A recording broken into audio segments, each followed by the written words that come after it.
you know, jump up to the top of the bone. Big down, call me on my phone, nice to have a double ping pong. This is gay, heavy, can't hear the baseball, I'm ready.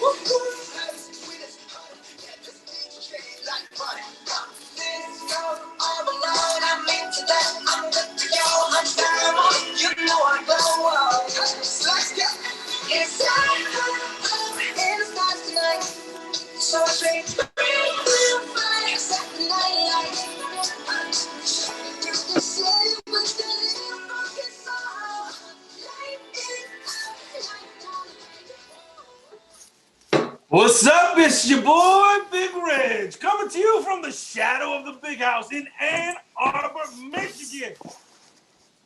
Just down the road from Portage, Michigan, the home of Pfizer Pharmaceuticals, the epicenter of the vaccine production. We raise our glass to the fine folks at Pfizer, UPS, and FedEx in doing a double duty overtime, long hours in trying to get the vaccine out to our great nation. So we raise our glass to that. Whoa!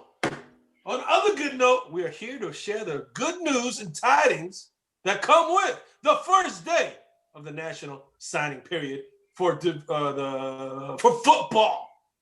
And boy, oh boy, what a haul it was for the Michigan Wolverines. Joining us tonight after all the contracts have been renegotiated, they're back at it again.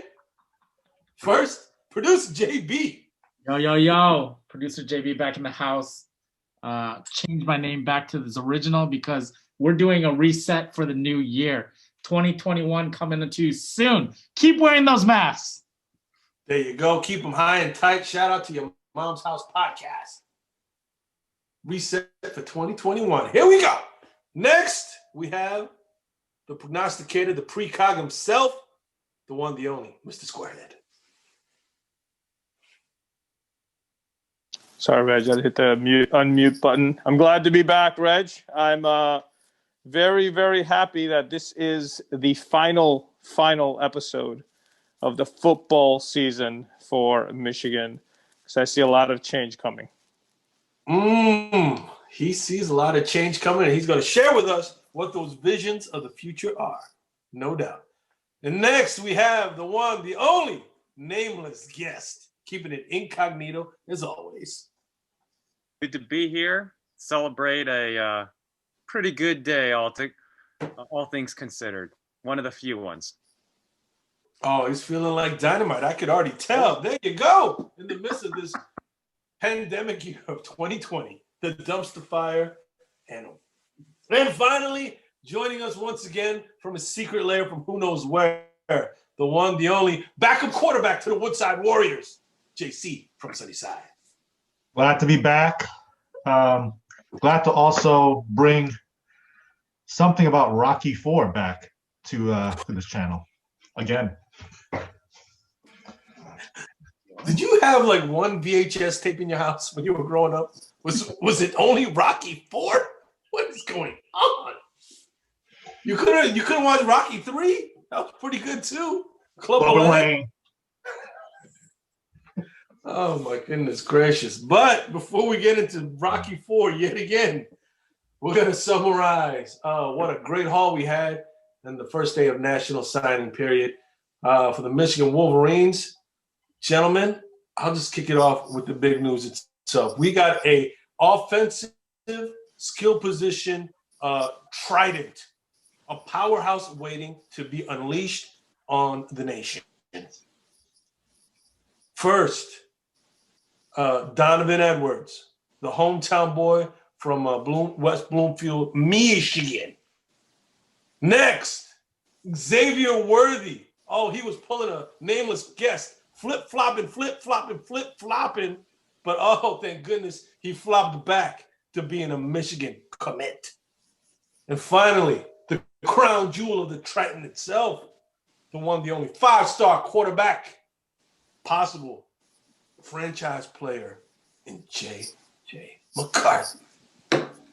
Gentlemen, what are your thoughts as we put pen to paper with this impressive haul of offensive talent? Somehow, one way or another, JJ McCarthy, I think, saved this whole recruiting class. Props to him for sticking through what is probably the most dismal football season you could actually jump into. But again, he knows it's about the team and not just the head coach. So regardless, he was going to commit no matter what to the Michigan Wolverines. That's the kind of guy we need. No matter what, no matter how bad the coaching is, no matter how bad the team is, still committing. Wow. Not quite a vote of confidence from producer JB, but we'll take it. We'll take it. So back in May or June, I had sent a text out to the group, and I said, Rocco Spindler, Xavier Worthy, Donovan Edwards, we get 2 out of 3.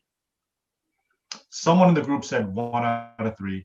I said we get 2 out of 3. After Spindler went to Notre Dame, I was accurate again.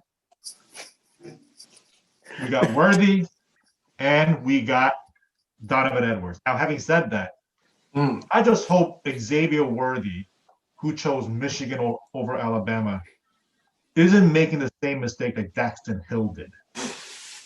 The last guy who ran a 4.3, the last guy who was flip-flopping between Alabama and Michigan. I just hope he's not making the same mistake. He doesn't have any regrets 2 years from now. Donovan Edwards, he rubbed me the wrong way throughout the whole recruiting process. Oh. I was happy to hear that he signed until I watched his YouTube press conference. The guy just seems so full of himself. So there was a question that was asked, hey, are your parents going to come watch you at the big house? He said, of course, man. Of course. Like, yo, just calm down, man. The reporter's just asking you a question. Like, why you gotta come out of the reporter like that? You know, I can accept that though. You know what I'm saying? Like, what the reporter is asking him, like, your parents are not going to drive 45 minutes from West Bloomfield to come watch you play in the big house, your childhood dreams? I put that on the reporter. That's a dumb question. Oh. You know what I'm saying? Like, if Donovan Edwards was from, like, California, it's like, hey, your parents are in California. Are they going to fly 2,000 miles to come see you play in the big house? Then I can understand the question.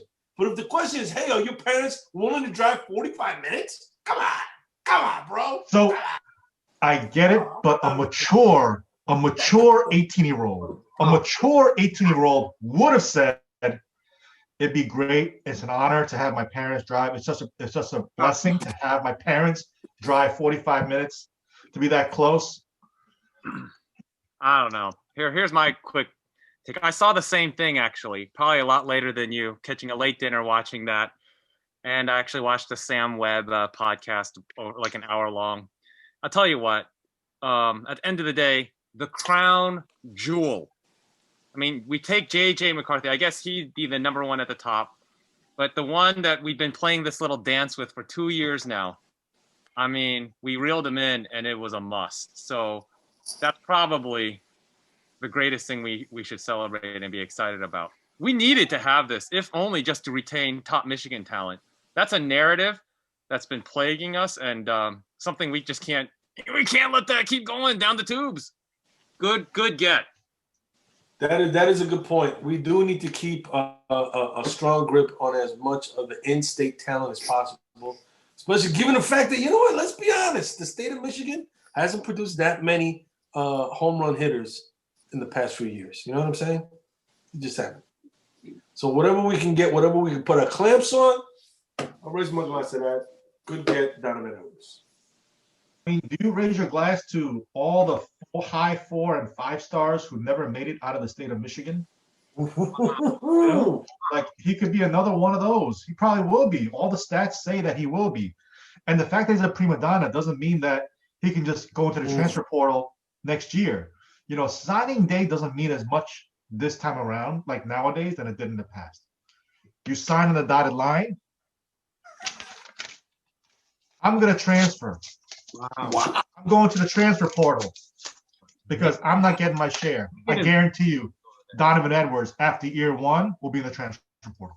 You might be right, JC. He in that same interview, he revealed what most of us who've been following him have always kind of known. He is a me first kind of prima donna type who admitted as much that Ohio State was his number one the whole way until they got two other running backs ahead of him. That's the only reason Michigan was able to reel him in. He admitted it. But did we need to get him in the fold? Had to. Oh, nonsense. There's someone on this panel once said, "Fool me once, shame on me. Fool me twice, fool me four times." What is this? You guys waste your time on National Signing Day. I boycotted that madness. Are you serious? Who cares? These guys have done nothing. I don't care if we recruit 10-star quarterbacks and running backs and wide receivers. They've done nothing. They'll come here as long as Jim Harbaugh is around. They will come here and become nothing. That's what's going to happen. You guys don't understand. Why are we wasting time? Why are we wasting our time and analysis on these guys who signed just because they're 4 or 5 stars coming out of high school?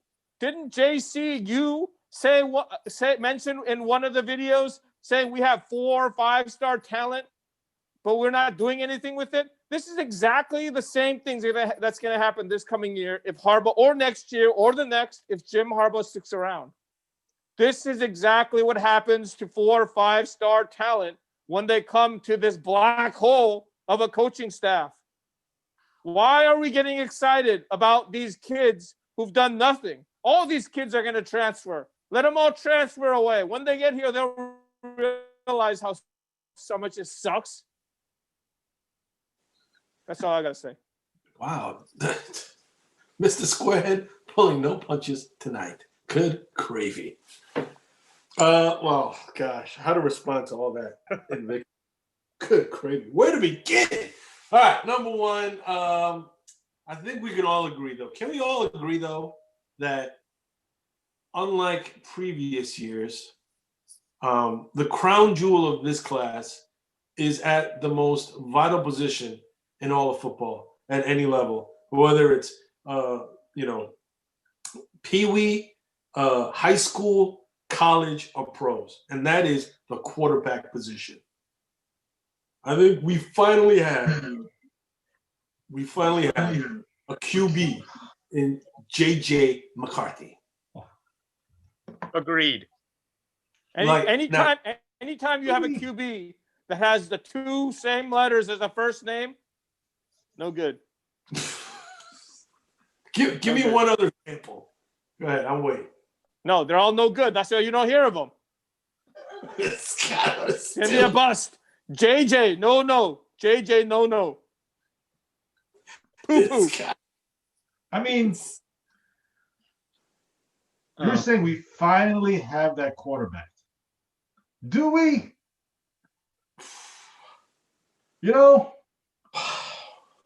Brandon Peters was a top 5 or top 6 pro-rated, pro offense quarterback. Joe Milton was also a top 6. Shea Patterson was supposed to be our savior. I mean, yeah, but none of them had the complete package like J.J. McCarthy. For example, Shea Patterson, one of the knocks on him was he had small hands. And we saw how that came into play every time he fumbled the ball. And he couldn't get a good grip and let her rip a lot of times. You know what I mean? Shea Patterson was That's in the Scott report. Shea Patterson was someone's dark horse Heisman candidate one of the years. I remember that.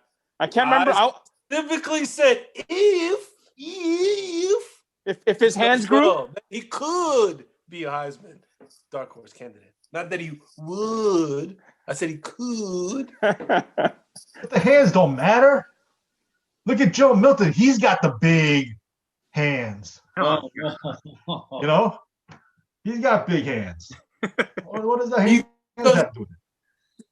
Here's the thing with Joe Milton. Two things that he wasn't able to do this season. Number one, get more comfortable in the pre-snap reads. I don't think he ever got comfortable with making the right reads pre-snap. And as a result, his reads, his check down, all that kind of stuff was no good. And then number two, he never developed a good touch on the shorter passes. Cannon arm was always there. The ability to, sling a ball in there in a tight spot was always there. But he never developed the touch, the touche, as it were, which is key in today's game. But JJ McCarthy, from all the scouting reports and whatnot, show that he has those kind of abilities. And so to that, I raise my glass. I'm not saying he's going to be Andrew Luck just yet. But if he can get anywhere near Andrew Luck level, then I feel pretty good about this squad. I'd just like to quickly concur. And who knows how these guys are going to develop? That's kind of the point of National Signing Day. It's just about ebullient optimism and projection, okay?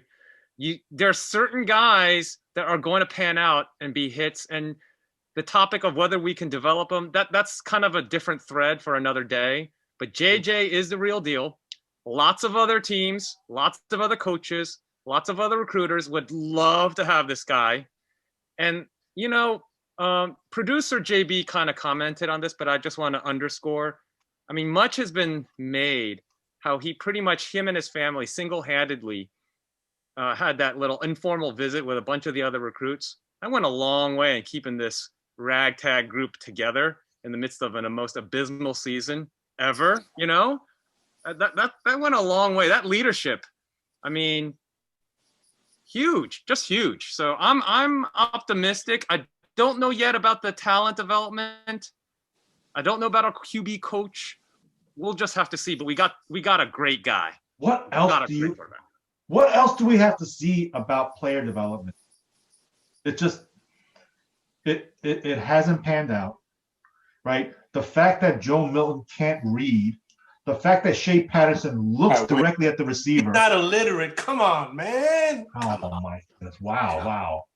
Come on. The fact that Brandon Peters wasn't a smart dude, like the fact that he can't, diagnose a play. That's to a certain extent the player, but hey, a lot of experts rated them high 4 stars coming out of high school. What did we do with that? Nothing. What do we have to show for that? Nothing. And if they're not developing, right, as a 17-year-old kid coming out of high school, you're not going to have everything. But if that can't be developed, that's on the coaching. And I've seen enough to say that there is a huge problem with player development. As Nameless Guest points out, that's a topic for another discussion. I mean, you can only get the talent to a school. Yes, you need to develop them, but why are you poo-pooing on this class? Why are you pooping on these 18-year-olds who are coming to live out? Hey, no, not poo-pooing. I'm poo-pooing this discussion. Let's go down. Let's state the facts. All right, we signed JJ McCarthy. We signed Donovan Edwards. We signed whatever Worthy.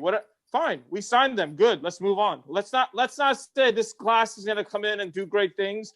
This JJ, poo-poo, PP, whatever his name is, he's going to come in and save this program. They've done nothing. Let's just state the facts and move on. Let's not be fooled again with high-rated class signings that we've gone through. How many times in the Jim Harbaugh era? Let's move on. We had a good class, good National Signing Day. Fine. We got the best available quarterback out there, but he's done nothing. We all know where you want to go, Mr. Squarehead. We all know where you want to go. I will say this, though. I am surprised that we are, last I checked, number 12 in the college football team recruiting rankings. I'm surprised, given that the season we had. But 12 is not that good, and we'll probably fall a little further. We're 10. We're not 12. Composite, 247 composite, we're 12. Gosh, don't look at that junk. This is why. This is why we're not realistic. We're looking at things that we want to look at. We got to be realistic. Oh, one thing this group does not let you do is stay in an echo chamber. You know what I'm saying? There's opposing viewpoints. There's differing opinions. One group is full of hope. The other one is just grounded in pessimism and a gritty attitude, leaning toward, I wouldn't say realism. It's not realism. It's more like a nihilistic viewpoint of the future of Michigan football. Rebellion. Oh, God almighty. Let's get to the heart of it. Let's get to the season recap, shall we? I mean, that's where everyone wants to go right now. Well, just final thoughts then. On the National Signing Day, are you happy? Are you neutral? Or are you sad? I, for one, am a little bit neutral. I'm happy for the offensive side of the ball, but the defensive side of the ball, I'm a little bit disappointed. I'm not going to lie to you. One thing about the defensive side of the ball that I think we desperately need are playmakers, difference makers. And as good as, you know, the kids are that have signed on the defensive side of the ball so far, I don't see any superstar difference makers in that group. Not just yet. So that's the only thing that really concerns me, disappoints me in this recruiting class. They ain't got no difference makers. We need some Chaz Woodsons, you know what I'm saying? We need some Devin Bushes, you know what I mean? We need some dudes that'll get tackles for losses, force some fumbles, get some INTs. And I just did not see that in the kids that we signed so far in this recruiting class. So that's my only disappointment. There are clear signs that the coaching staff is going to get shuffled because of who signed with Michigan. And that's key to what's going to happen next year. I think the star, obviously, is J.J. McCarthy. I think key to it. But the name to watch out for, Jaden Hood. Jaden Hood is going to become the next Devin Bush. Watch his highlight clips. He attacks the ball ferociously. Hey, JB, I'm with you. Don't just watch the highlights. They got a state championship coming up still. There's some live action. Michigan Nation should tune in. Mr. Hood delivering the wood. Let me tell you. Whoa. Hard hitter. And you know what they say about them big hands. Oh, yeah. Let's go. He's going to deliver. I'm with you on that. Junior Colson, don't sleep on that guy. Just because there wasn't a lot of drama on National Signing Day, another stud. Yeah, is it overall weak and thin? It is. But another quick little blurb. Rayshawn Benny didn't sign. I don't think we're. I mean, that highlights another big concern of mine for this class is along the defensive line. What was already thin got even thinner when Quentin Somerville flipped and went to UCLA. But the only silver lining there, Okay. the only little silver lining is maybe that's a reflection of maybe Sean Nua won't be around anymore. Wow. You know, and he needs to go. Wow. He needs to go. The defensive line this year underperformed. There needs to be a change there. And maybe Don Brown is on his way out too. You know, maybe that's why we couldn't get some of the, you know, blue chip difference maker defensive recruits. Wow. I feel like the Dutch boy. You know, remember the Dutch boy trying to keep the dam from bursting? That's what I feel like. Because I could just feel all the pressure being applied toward me by Mr. Squarehead, JC from Sunnyside, about wanting to move on and rail against the coaching staff and their poor performance this season. So since I'm running out of fingers to put into the dike, let's get it on. We'll have it. Let's move on from National Signing Day to the season recap of 2020. Annum de Doomster Fire. Gentlemen, what are your final thoughts as we leave 2020 and the horror show that it turned into? I open the floor to anyone and everyone. I'll start off with a real quick one. I'm not going to even mention. I'm just glad it's over. I'm glad that whether we played the games or not, it wouldn't have mattered. This season was lost. Clearly, there's things that are being pointed out in our program that need to change. So I'm just waiting. I'm just waiting for the change to happen and see what's gonna avail. So you really think that there's going to be changes? That's not going to be status quo going into 2021. So you're just waiting to see what changes will happen, but you're confident that changes will happen. I'm like the kid waiting for Christmas, knowing that it's coming, not knowing what's inside the presents necessarily. I know that there are presents coming. I don't know what they are. Anticipation is killing me, but I know that change is coming. 2021, hashtag. So you're like Ralphie from A Christmas Story. You're hoping that you don't get the underwear. You're hoping that you get the Red Ranger BB gun. I see. All right. Well, it is what it is. Reg. Yeah.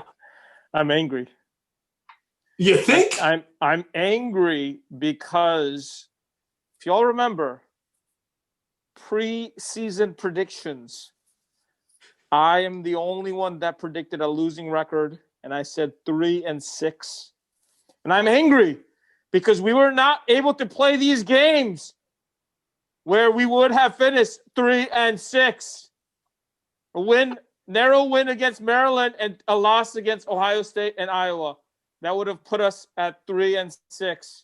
And furthermore, if you remember, when we were talking about breakout players, I mentioned Dan Villari. He had a chance to play. He had a chance to play against Iowa and become the breakout player of this year by throwing 6 touchdowns and 552 yards. I'm angry, Reggie. I'm angry. This season could have been what I had predicted. I'm angry. And you know whose fault it is? Who? Jim Harbaugh! Get him out of here! He can't even finish the season. Who cares about COVID? Get him out of here! So let me get this straight. You want to take credit for predictions that you made but didn't come true, but would have come true if they happened. Oh, yeah, you better bet on that! Okay. Wow. I think you're going off the deep end there. All right. Well, thank you for that. Big Reg. I'm angry too. God. And, I can't believe sometimes what I'm saying here. Like, I was maybe the most optimistic person out of this group. And being accused of being unrealistic and idealistic. I was flailing around in the hot tub, splashing water. But fool me once, shame on me. No, shame on you. Fool me twice, shame on me. Fool me 3 times, I have not learned my lesson. This season was supposed to be different. We waited so long, the season stopped and started. And the most disappointing thing this season for me was how we showed up each and every game after the Minnesota and the Michigan State game.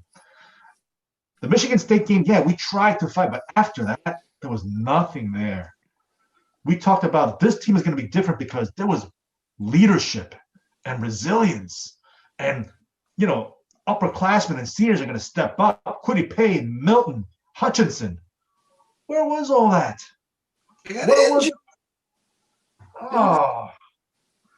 Where were the coaches? It was just a defeated Michigan football team. From kickoff to the end of the fourth quarter. Just a defeated Michigan football team. And that broke my back?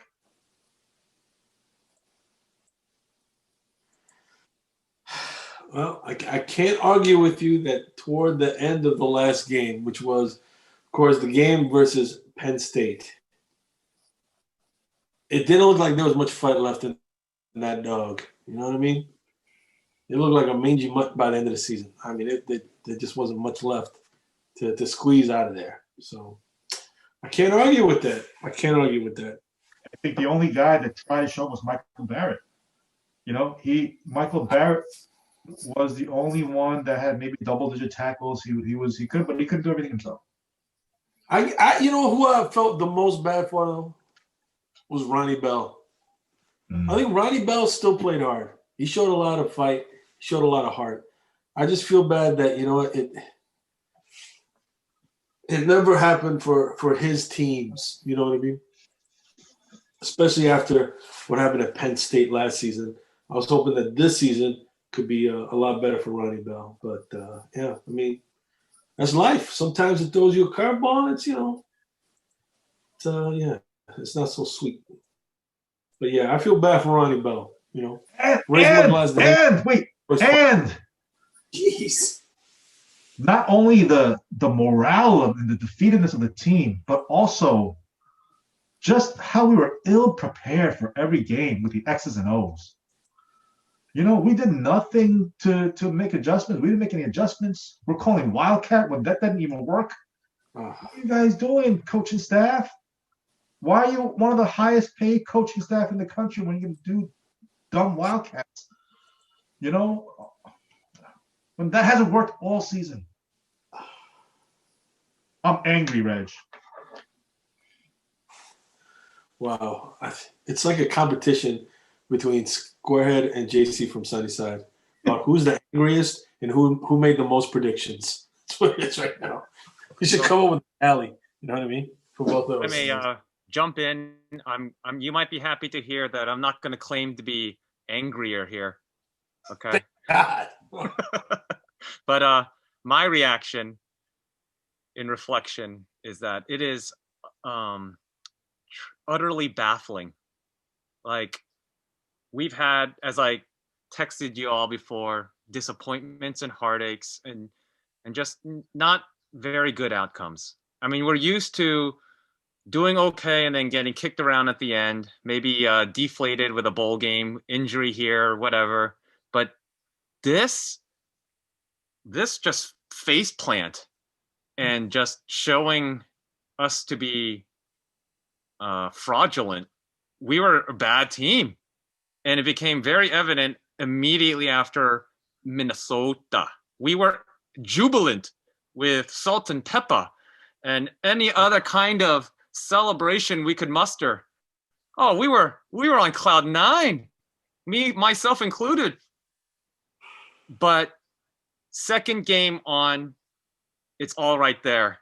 They were a bad team, and I don't have the answer. I'm with producer JB now. I understand that name. I don't know what the freak happened. This is worse than just disappointing. This is unbelievable epic fail of who could have predicted this. Now, of course, this is where Squarehead and JC are going to just jump in and claim all the predictions. Oh my gosh.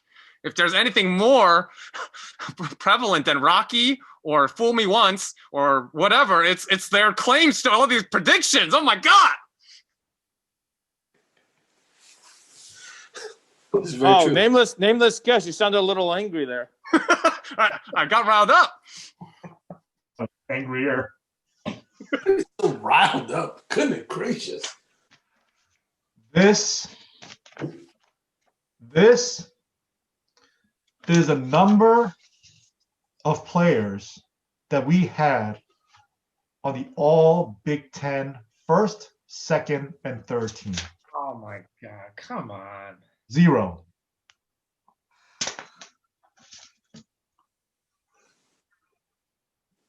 Top 7 recruiting class. That was a shocker team? That was a shock team?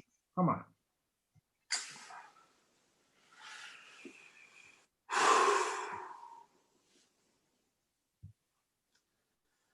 All right. Well, I think no matter which way we color it, it's different shades of the same story. You know what I'm saying?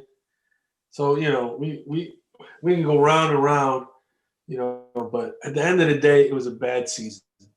Full stop. End of statement. And nobody's going to dispute that. Why it happened, how it happened, that could be up for a little bit of debate. But long story short, it was a bad season. So going forward, what do we see happening? Don Brown is finally gone. Gone. What gives you so much confidence that that is the case? Don Brown has been media silent throughout this. There are certain coaches, assistant coaches, that have been media silent during this national recruiting phase, which is abnormal because normally these guys are out recruiting these particular individuals and congratulating. There are certain individuals that are media silent. So to me, that signals only one thing. Some people are going. Obviously, it's not the people that some people want off this team, but at least change is coming. I know it's happened before. I know we've said stuff before, but I mean, what else do you want me to believe in? That something's got to change. Something has to move onwards. I'm glad at least something's happening, if just a little bit of change, but it's going to make a difference, I think. In my mind, we're stuck with Harbaugh. I as much as I honestly don't want it to be, I think new change needs to happen. I think there needs to be a new coach, but we're stuck with him. So if I can change, you can change. Anybody can change. Only if the leadership changes. Okay? That Rocky grabbed the mic and translation after, if I can change,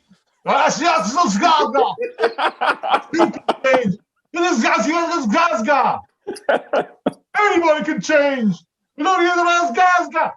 That's ideal. Okay? That's fairy tale. Things need to happen for things to change. And we know what those are. I don't know if that was slightly offensive to our Russian viewers. Even the fact that for every translation, all you did was go,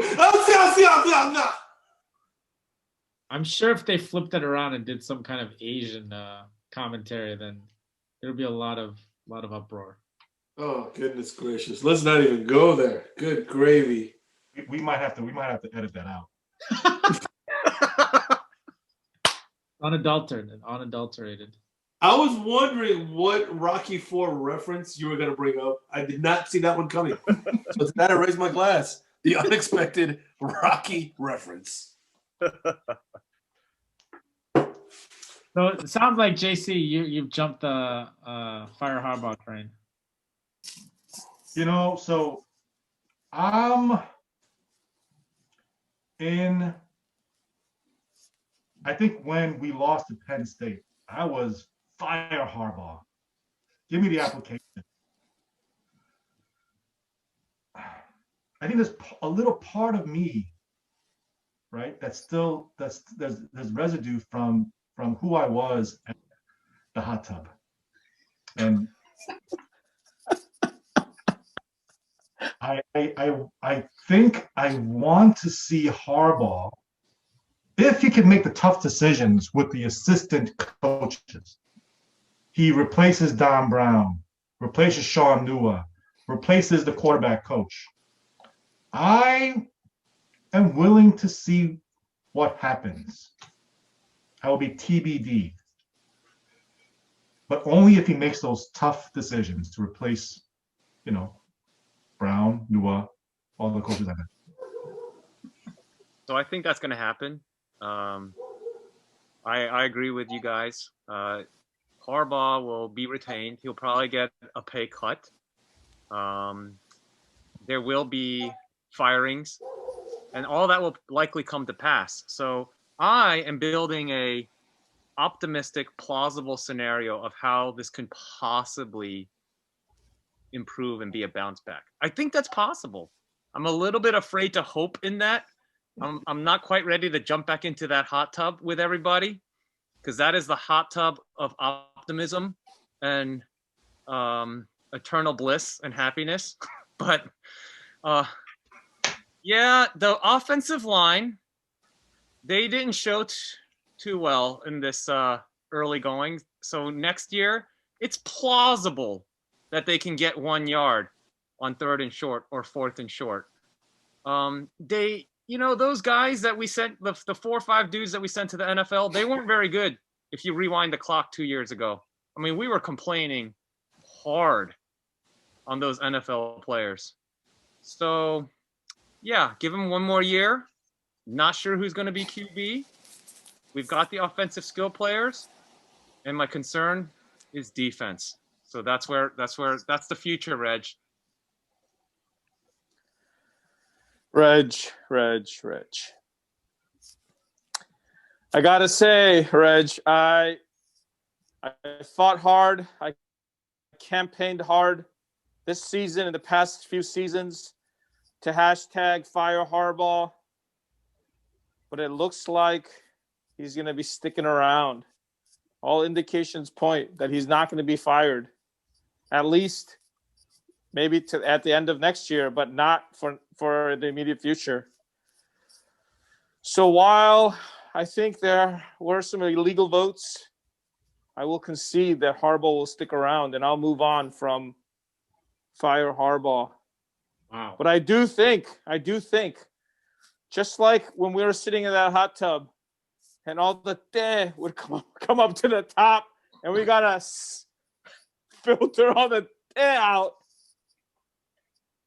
we got to do the same with this coaching staff.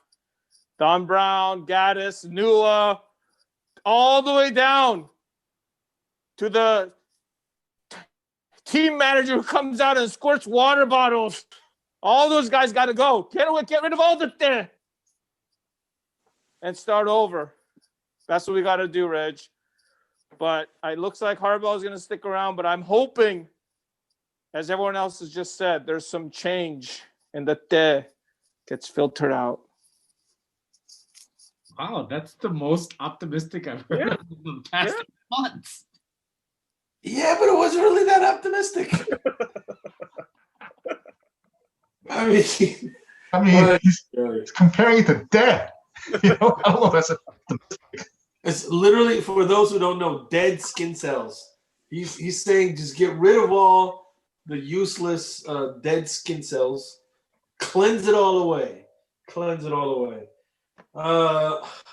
Listen, I don't think anyone can make any kind of arguments against the fact that change needs to occur, especially on the defensive side of the ball. The play development has not been there. You know what? Just forget all that stuff. Results have not been there. Full stop, end of statement. You know what I mean? On the defensive side of the ball, the results have not been there. So we got to get some new blood. We got to get some fresh ideas in there to try and shake things up and try and get some better results. I go with that number one, defensive side of the ball. Offensive side of the ball, I still stick with my guns that for me, the biggest thing is quarterback development. And if Josh McDaniels' brother can't get it done, we got to get somebody else that can get it done. You know what I'm saying? That quarterback development, especially in today's football, is critical. And for us not to be able to do that is, I mean, it's like we fighting the game. You know, we're fighting the fight with one hand tied behind our back. You know what I'm saying? I feel like Nate Robinson going against Jake Paul. You know what I mean? It's just wildly swinging. You know what I mean? Just all amped up, ready to go. We're having no idea what we're doing. And then getting knocked out cold on our feet. Did you see that fight? Anyone? Did you see the highlights? Nate Robinson, former New York Knick, got knocked out. Yeah, he did.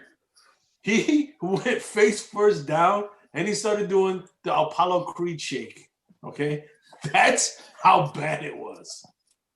And Wow. that's A lot a lot of of references. how I feel that we are as Michigan when we go into some of these games defensively.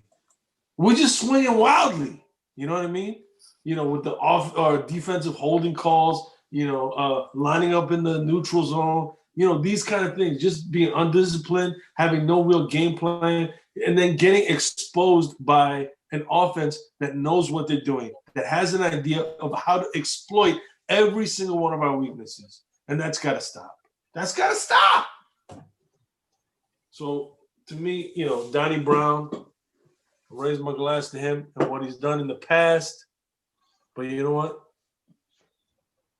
Time's come for a change. It's got to happen. Oh, Just a quick question on DB, because he's gonna be gone. Pretty much most people think so, and I agree. But aside from this year, was he really as utterly terrible? I mean, this year was. I don't think he was really consistently year over year horrendous. I mean, his failures against OSU and the elite teams are well documented. But this year was just another level. I think that's what tipped him over. That's what sealed his fate. I think he's old No? school, and it doesn't work in this new age of college football.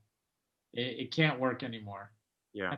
Just the number of penalties that get called on us because our Yeah. defense is man-to-man on the wide receivers. You can't do that anymore. These kids can run faster than any time possible, and now you're just asking one guy to cover him. I mean, it's ridiculous. Well,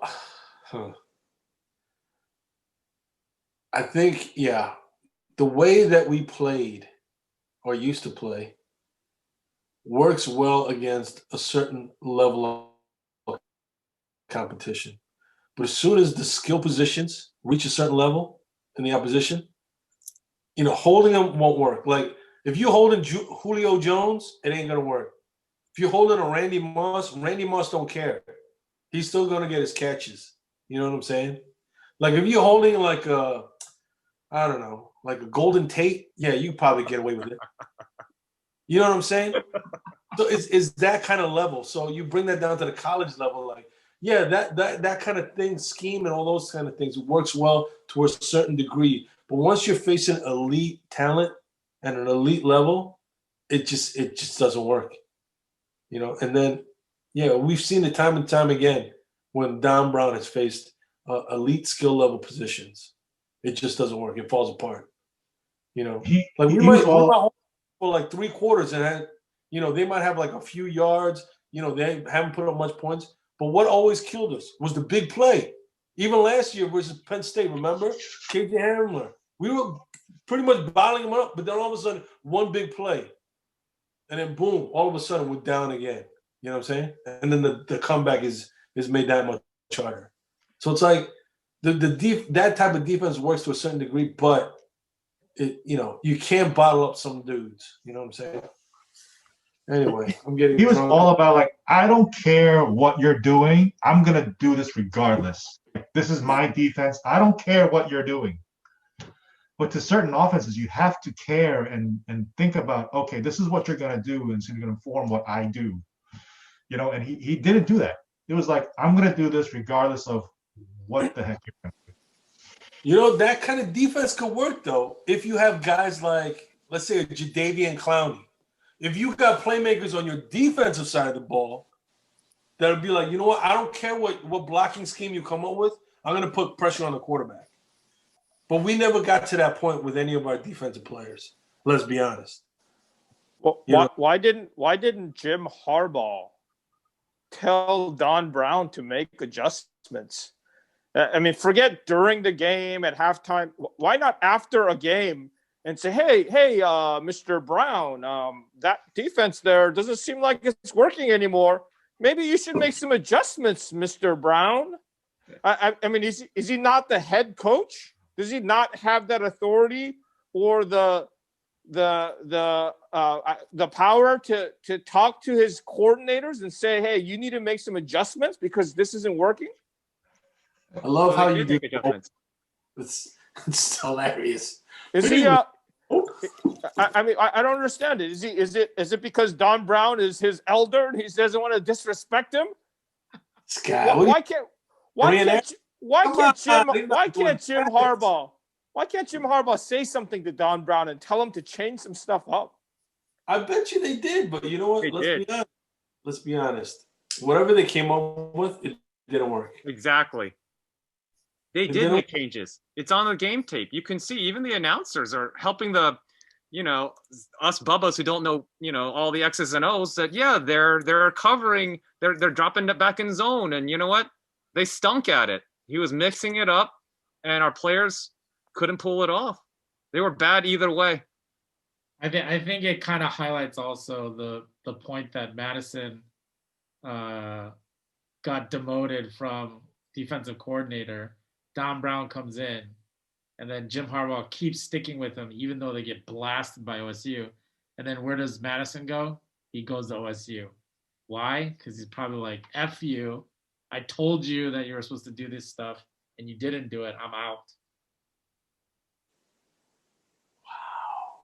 Wow. You're bringing up the ghost of Coach Madison, huh? Wow. I like Madison. I liked him. I think the defensive line responded to him. And it's interesting, Mr. Squarehead, the 1 second that you think he's going to be a little hopeful, he's got to throw this wrench in, this guy. He's got to be true to his nature, bro. You know what I mean? It's like a wild wolf. You know what I mean? You see it injured in the woods. You go near it. Say, oh, maybe I'll help the wolf, because he looks hurt. Then you get near him and all of a sudden he bites your hand off. You know what I'm saying? He can't help himself. He's a wolf. Just like that, Mr. Squarehead is Mr. Squarehead, founder, president of the Harbaugh Haters Club. So to you, Mr. Squarehead, I raise my glass and never changing who you are. I will say though, I've switched over to fire Harbaugh, but because we're not firing him, what can I do? Can't do anything else anymore.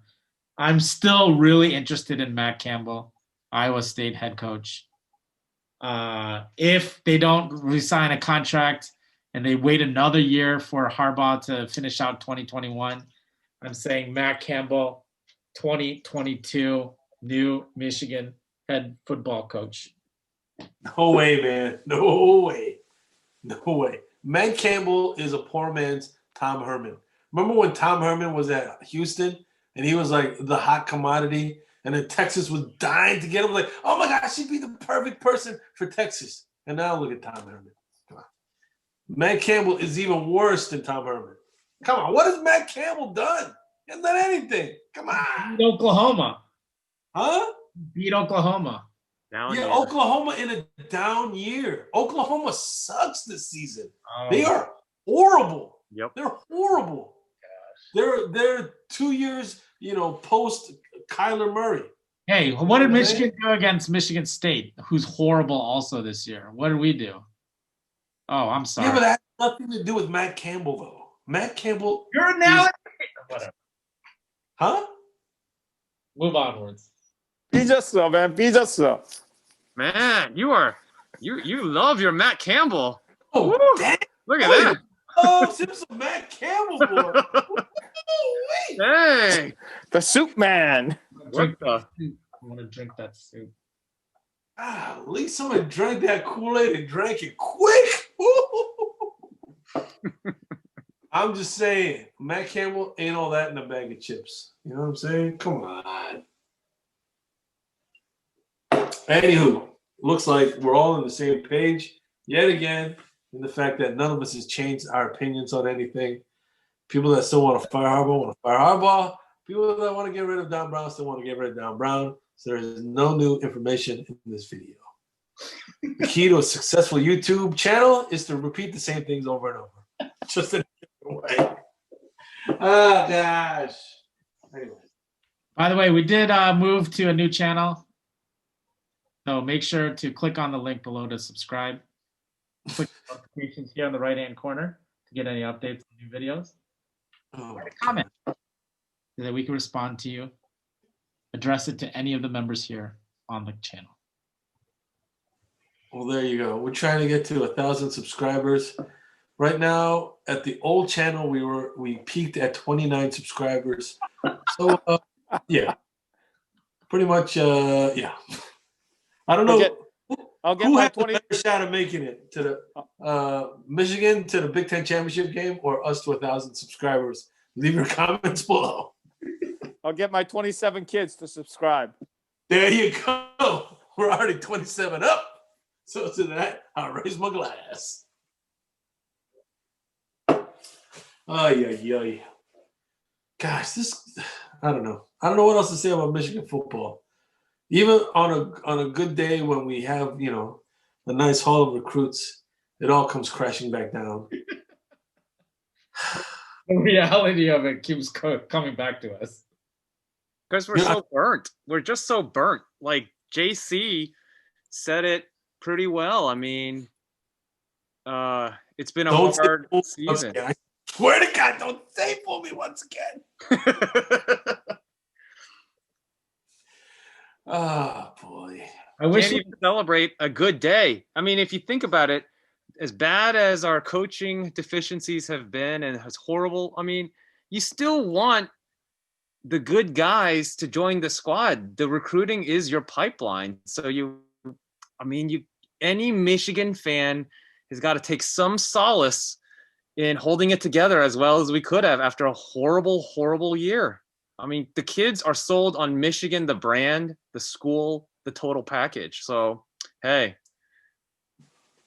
This brings up a good point. The brand, the Michigan brand. You know what? I can't wait for it. I can't wait until the NCAA greenlights the personal, what is it? The personal licensing or whatever. Because that comes into fruition, Michigan will be able to print money for people. You know what I'm saying? Yeah. Like, given the largest alumni base in the entire world on planet Earth, the rabid fan base that we have, the affluent fan base that we have, you know what I'm saying? Like the amount of money that is spent, I mean, it's ridiculous. Not if Harbaugh's still around. Oh, yeah. Wow. Wow. Always. Mr. Squared has to slide it. I might have to start burning some Michigan apparel if Harbaugh sticks around. Little, just dig. Oh, yeah. He's like a backdoor virus in going into the federal the Federal Reserve. Holy smokes. I'm gonna call you Sergei Koltizov. Holy cow. It reminds me of Clubber Lang, instigating that altercation. Hey, woman. Show you a real man. They're trying to get Rocky all riled up. That's what Squared is doing to you, Big Reg. Don't let him do that. I gotta keep my head against Mr. Squarehead and his insinuations. Good gravy. Like I was saying, though, one thing that the University of Michigan can offer recruits is, once that personal licensing deal comes through, is big money. And when we say big money, it's big money. Right? I mean, our alumni base goes all across the world. If you look at our YouTube views, we get people from all over the globe. There's people in Singapore. I don't even know anybody in Singapore. You know what I'm saying? But YouTube is telling me that there's some schmuck in Singapore watching these videos. By the way, we appreciate you watching our videos. Click on the link. So think about that as recruits think about building their personal brand and monetizing that. Holy smokes. I just got to support you, Reggie. You got to call E.J. Holland and make a road trip down to Rayshon Benny and tell him all this good stuff, because that's all what he's all about, is marketing himself. He is. Here's the thing, though. Do it. Do we really want him though? Is he going to be the difference maker? You know what I'm saying? I just want difference makers, man. I don't care. I don't care where they're from, who they are. We just gotta get some difference makers, man. Some playmakers, offensive and defensive side of the ball. Like, when was the last time you got up and cheered a big play? You know what I mean? The last time was Game 1 versus Minnesota. Zach Charbonnet 74-yard touchdown. Like, way back in the day, we used to get those a couple plays like that every game. Tim Biakabatuka breaking off a big run. Tyrone Wheatley breaking off a couple big runs. Amani Tuma making a big catch. You know Denard what I'm saying? Robinson. Huh? Denard Robinson. Denard Robinson making them big runs, you know? Big interceptions from guys like Ty Law, Chaz Woodson, who else? Marlon Jackson. You know what I mean? It's like Big 20, play, that's like 20, tackles for 25 loss. years ago. That's I 25 know. years That's ago. what breaks my heart. This is all memories of childhood. It's flooding back to me, you know? As I get older and I'm getting closer and closer to death, I say, oh my goodness, am I never going to see these kind of memories again from Michigan football? Where I could just hold these wonderful things in my heart? They're just getting so few and far between every season. Like right now, this season, besides that Zach Charbonnet played 74-yard run, can you name another big play that we had that made you go, yeah, and just made you jump out your seat? I can't think of a single one. I can't. Like Chaz Woodson, I can remember the one-handed interception against MSU. I remember that.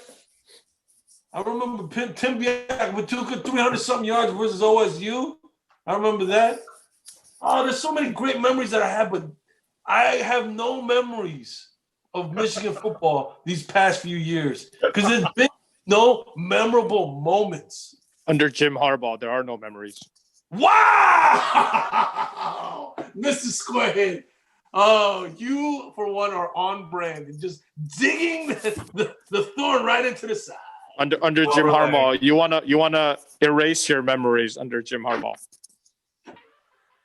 No, we had the revenge tour. We literally pounded the living snot out of Notre Dame in the slosh. No, here's the thing, though. With that revenge tour, it ended with such a bad taste in our mouths. True. Remember, we were ranked number 4 in the country. We were getting ready to go to the college football playoffs. All we had to do was take care of a lower-ranked OSU team, and we shat the bed. We literally did diarrhea all over the sheets. It's like mom and dad came in and was like, what are you, 2 years old? What is wrong with you? You know what I mean? Dude, I thought you were making your final points. You're just getting riled up again. Come on. I am getting riled up because I want more memories before I die. Goodness. You know what I'm saying? Just give me some more let's make memories. Let's make a memory of Jim Harbaugh being fired. This guy. It doesn't stop. It doesn't stop. Oh, man. There's at least one consistent in this crazy, upside-down, topsy-turvy world. Mrs. Squarehead, you are who you are, and you won't change. So to that, I raise my glass. But honestly, am I the only one that misses Michigan memories? Remember when Remy Hamilton hit that last-minute field goal to beat Notre Dame? You know what I mean? These type of memories. I just want some more memories, man. When we beat MSU on that last-minute touchdown, I forgot. Oh, see, my memory's going. Who was that? Who was it? Do you remember? The last-minute touchdown. Braylon Edwards? Braylon Edwards. I was at that game. Triple over. Big players making big plays in big moments. Anyway. I just want those memories again, man. Anyways, 2021, hashtag 2021. Let's get this going. Get some change going. Let's just start thinking more on the positive side, at least little bit by little bit, getting back up there. This class that we signed, it can only help. It can only help. It can only help to turn the page, like Nameless Guest is saying. Turn the page and move onwards. Let's go. Let's move forward. 2021, let's make it dynamite. Pump it up. Pump it up. Dynamite. Oh, let's pump it up. Hopefully, it will light up the sky again.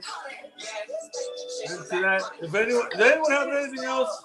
If not, we'll raise our glass to being dynamite in 2021. Pump up the tunes, baby. Pump it up. Let's sign it off.